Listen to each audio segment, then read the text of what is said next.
অভিষেককে তো কিডন্যাপ করে ফেললো অম্লান আর ঈশা মিলে। তো কি মনে হচ্ছে মেয়ের হবু বরকে এবার কি বাঁচাতে পারবে পর্ণা আর সৃজন? হ্যাঁ ভিউয়ার্স, ঈশা আর অম্লান মিলে কিন্তু তাদের প্ল্যানকে এক্সিকিউট করিয়ে ফেলেছে।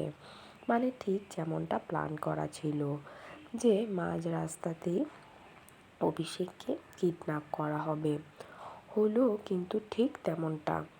তবে এখানে কিন্তু একটা সমস্যা হয়ে গেছে। মানে এমন সময় অভিষেককে কিডন্যাপ করেছে তার ভাই অম্লান, যখন অভিষেক ফোনে কথা বলছিল পুটির সাথে।